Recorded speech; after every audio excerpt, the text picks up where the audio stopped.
Lahat ng mga kasama natin dyan, kababayan, nasa... Si Marcos Jr. dahil walang silbi.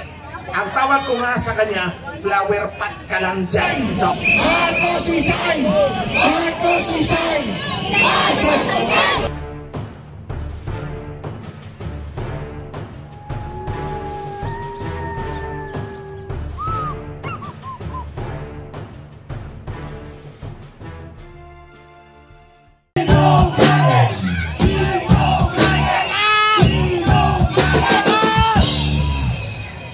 ako ang ihimplo ng personal na pagtraitor ng mag-asawang ito.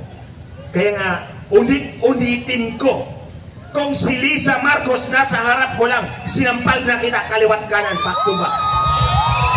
Dahil sobrang kapal ng mukha mo, Lisa Marcos, kaya ang tawag ko nito, creature from hell. Kapal ng mukha!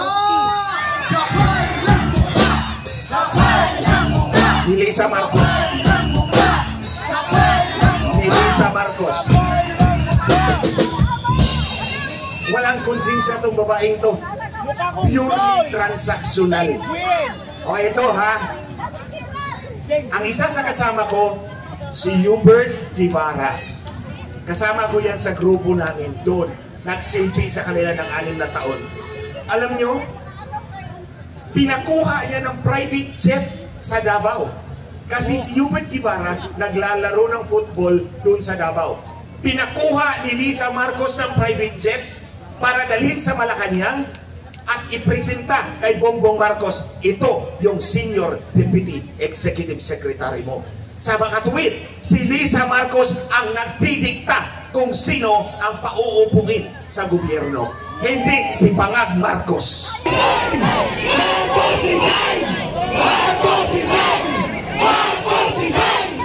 Oh, yan ang malinaw na patunay na itong nakaupo sa Malacanang ay under the saya over and above.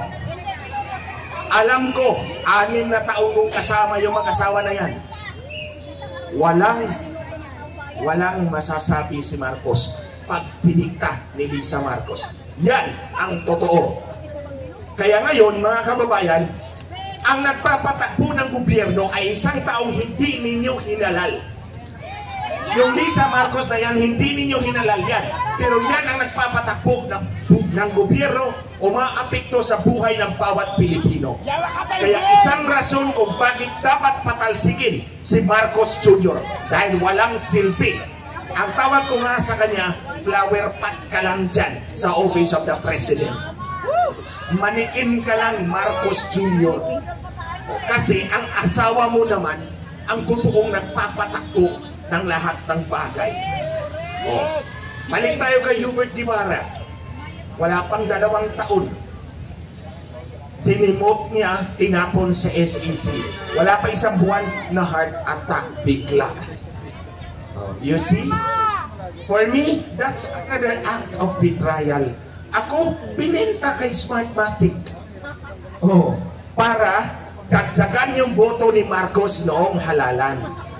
Kasi nga, si Inday Sara expected na mataas ang boto. Yung 32 million ni Inday Sara, totoong boto niya yan. Walang manipulasyon yan. Ang kay Marcos, ulitin ko, 6 kaming technical na mga tao na nagpustahan doon sa headquarters. Pinakamataas na pusta namin, 24 million lang ang boto ni Marcos. Paglabas ng resulta, 31.8 million. So in other words, dinagdagan nila para dumikit kay Inday Sara. Kasi po, kung 32 million si Inday Sara at 24 million lang si Marcos, edi si Inday Sara ang titingalain nating leader, di po ba? Takot si Lisa Marcos na matanggal. Kasi balak na niyang manatili sa Malacanang. Ang asawa muna niya ngayon, tapos sisirain nila si Inday Sara para isingit si Tambahudas, tapos sa 2034 ang anak na naman niya ang magpresidente. Papayag ba kayo na 18 taon si Lisa Marcos mag-ahari-harian sa ating lahat. Marcos resign! Marcos resign! Marcos resign! Marcos resign! Marcos resign! Marcos resign! Marcos resign! So itong ating pagpupulong ngayon, itong pagtitipon natin, this is beyond Pastor Kibuloy. This is beyond kay OJC. Ako nga nagpapasalamat ako, nakita ko yung mga kasama ko sa Region 8, Tacloban City. Andyan sila, ang kasama, ang kaibigan ng masa.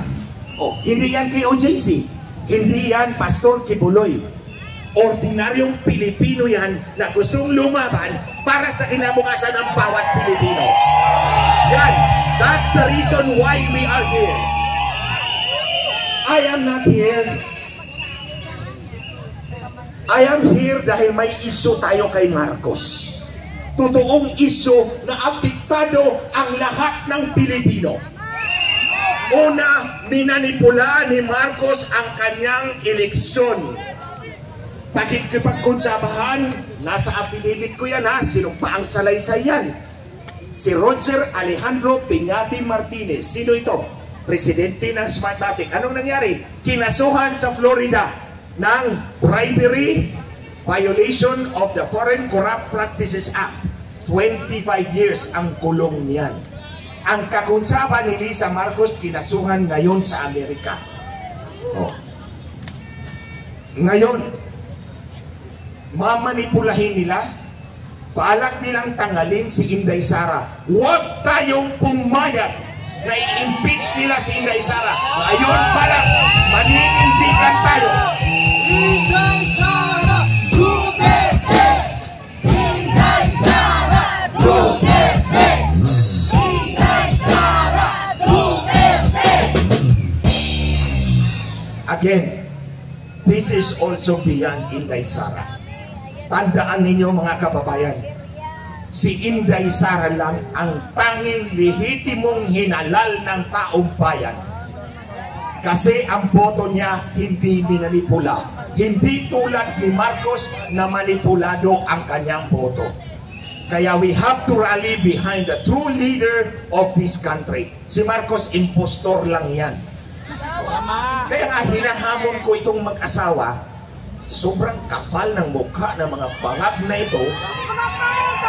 Itong lalaki, national drug addict. Yung babae, national drug pusher. At pinapakita ko sa inyo na hindi ako takot tawagin drug addict at drug pusher si Marcos Jr. at si Lisa Marcos. At hinahamon ko itong dalawang mag-asawang ang kapal ng mukha. Kasuhan niyo ako doon sa sinabi kong minanipula ninyo ang inyong eleksyon. Sige, hinamon ko na itong mag-asawa noong Lunes pa. Hindi naman ako kinasupan, pinapadispar nila ako. Pinapatanggalan nila ako ng lisensya bilang abogado. Tatlo na po yung disbarment ko, may pang-apat pa. Yung tatlo, nauna nung nagsalita ako sa Maisong Rally. Yung pang-apat dahil sasampalin ko raw si Lisa Marcos. So sabi ko kay Lisa Marcos, sige, pag sinagot ko yung pang-apat, idetalye ko doon kung paano mo minanipula ang Korte Suprema.